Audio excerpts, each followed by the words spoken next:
नाही, पण शेतकऱ्यांचं म्हणणं असं आहे की आधीच तर अतिवृष्टी झालेली आहे. शासनाने अतिवृष्टीच्या मोबदल्यामध्ये 5,500, 7,000 रुपये दिलेत आणि त्यातही महावितरण सक्ती करतंय की एक जे बिल आहे ते भरावं. शेतकऱ्यांकडे पैसे नसताना कुठून भरावं असा त्यांचा प्रश्न आहे. काही दिवस मुदत द्यावी अशी लोकांची काही मागणी आहे. एक लक्षात घ्या की वीज कुणाला फुकटात मिळणार नाही आणि विजेचे वापर जर करत असाल तर विजेचं बिल तुम्हाला भरावं लागणार आहे. आणि कारण महावितरण काही वीज फुकटात विकत घेत नाही किंवा त्यांना कंपन्या फुकटात वीज देत नाही.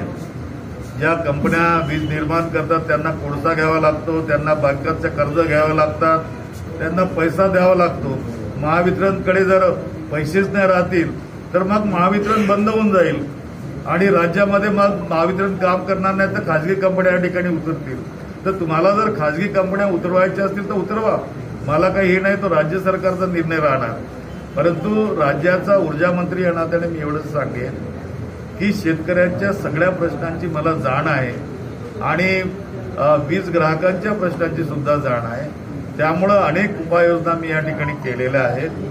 मी ज्यावेळेला संपूर्ण देशामध्ये कोळशाच्या अभावी वीज बंद पडली, लोड शेडिंग इतर राज्यात झाले, मी आपल्या राज्यात होऊ दिलेलं नाही लोड शेडिंग.